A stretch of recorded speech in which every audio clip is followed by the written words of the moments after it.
Hello， 各位觀眾，歡迎收睇灣星人頻道，我係阿正。今期咧同大家嚟到咗保利嘅4期嘅位置，介紹翻一啲二手嘅房源啦。之前介紹呢個片區嘅時候咧，5000蚊到5500蚊嘅單價咧已經好抵啦。但係今期咧有一套單位咧，抵到真係你唔信啊！單價僅需4100蚊就可以上車啦。呢個單位會唔會好差咧？咁阿正認為咧就唔會嘅。首先咧，佢嘅樓層咧係位於一個中偏低嘅樓層，咁佢望出嘅視野咧係好開闊嘅，望住嗰個街景為主。你話要有更加多嘅景觀咧，肯定唔實際嘅。畢竟呢個價格咧就已經擺住喺度嚇。咁關鍵咧呢套單位佢嘅性價比高，418000嘅總價，100平方3房2衛，計翻單價僅需4100蚊。而且戶型方面咧，亦都係比較實用嘅戶型啦，坐北向南嘅設計，做嗰個3房2衛嚇，非常之經典。如果有興趣揾翻一啲豪批嘅單位嘅，想話自己裝修嘅，細細地唔使個太大嘅戶型嘅，咁呢套單位咧，我覺得亦都係唔錯嘅選擇。OK， 有興趣嘅，我哋依家上翻現場嘅位置，睇翻呢套單位究竟係點樣嘅先。OK， 上到嚟現場，哇，有驚喜啊！採光非常之 OK。同大家睇睇呢套單價4100蚊嘅單位，睇睇係點樣啦。整隻戶型100方，做咗一個南向嘅設計，3房2衛嘅佈局。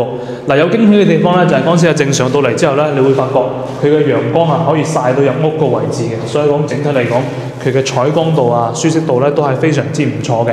咁呢邊咧亦都係一個南向嘅設計啦。大家可以見到已經曬到入屋嗰度啦，所以講整體嚟講好舒服嘅，好溫暖嘅狀態。咁然後咧出到嚟呢度就會有一個陽台嚇。呢個單位佢係只有一個陽台嘅，所以講呢個位置咧係預留咗一個放洗衣機嘅位置。後期咧如果你話想做埋啲烘乾機嘅，可以做翻高少少2件套咁樣啦。咁呢個空間我覺得亦都係剛剛好嘅。咁然後南向嘅陽台你曬衫又得，或者係直接係做烘乾機嘅情況咧就唔使曬啊嘛。咁好似喺呢個位置咧有咁猛嘅太陽嘅情況咧，平時曬衫咧亦都係唔使擔心冇太陽曬喺度包乾㗎嚇。所以講其實整體嚟講咧，咁樣嘅價格可以買到咁樣嘅採光嘅單位咧，亦都 OK 嘅。睇翻佢嘅陽台，佢係做咗封窗嘅設計嘅。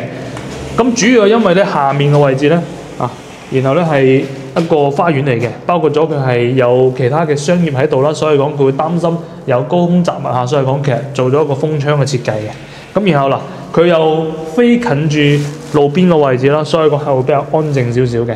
咁我哋呢個單位雖然講係位於一個中間偏低少少嘅樓層啦，望住呢個景觀咧，我覺得亦都係非常之 OK 嘅。咁你如果係4000蚊嘅情況咧，肯定係冇太多嘅景觀㗎啦。但係依家呢個位置咧，佢嘅視野會比較開揚，總體嚟講咧都唔算差一種啦。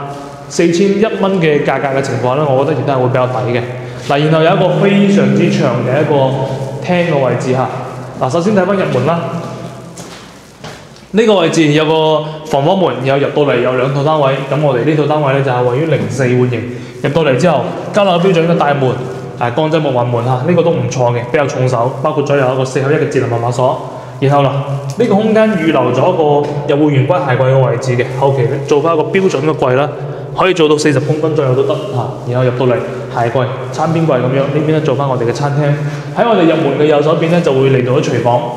咁呢個廚房咧空間就唔算大嘅，然後可以做個 L 型嘅設計。呢邊係升盤嘅位置，呢邊係炒菜嘅位置。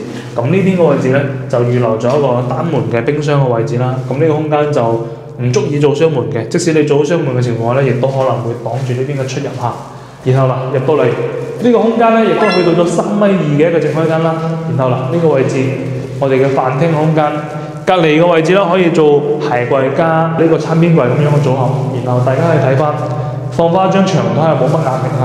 咁然後呢埲長台咧大家可以見到係新起嘅，同埋呢啲咧呢啲係主力牆，咁呢啲咧就有顏色差咧就係可以打嘅牆嘅。我哋等陣睇睇裡面有咩邊啲可以改動嚇。然後過到嚟呢邊咧就係我哋嘅客廳。客廳方面，無論梳化喺呢邊或者係對面咧，其實都冇太多嘅景觀。如果喺呢邊嘅情況咧，就視野會比較開揚，佢嘅樓間距咧會比較闊。呢個位置望去對面嘅2期咧，應該去到只超200米嘅樓距啦。所以講其實整體嚟講咧，冇景睇，但係視野好寬闊嚇，採光好靚仔。睇翻房間，3房2衛嘅佈局。首先呢個位置咧就係你個衞生間。咁呢個衞生間咧，依家眼見係好細嘅嚇，唔足以放到洗手台。咁其實咧，佢剛先喺外面睇到個鳳牆體嘅位置咧，其實係俾你預留翻個洗手台喺呢個位置嘅，喺呢個位置去洗手，然後裡面嘅位置咧係淋浴區同埋馬桶嘅位置。咁然後咧，有啲業主佢又會將呢埲牆體啊拆咗之後咧，然後佢洗手盆係外置翻出嚟呢度嘅，然後佢呢個空間拆咗之後咧，就會顯得更加大嘅廳啊。咁所以講咧，睇翻自己點樣去設計啊。然後嗱，呢間房嗱，呢間房咧就唔算太大嚇，但係你放個1.2米到1.5米床，再加衣櫃咁樣嘅組合咧係冇問題嘅。主要咧係可以作為我哋客人房，平時有親戚朋友過嚟住咧，亦都可以滿足到。咁呢邊咧係一個東向嘅朝向嚇，採光方面咧絕對係冇問題。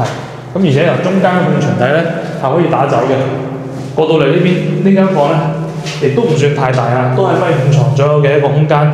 建議想好用咧，你可以喺呢個位置做床頭床頭嘅位置，利用翻呢個飄窗咁樣咧，就可以做翻更加大啦。然後呢埲牆可以打嘅，即係話我哋以後呢個出入口嘅門亦都可以改下。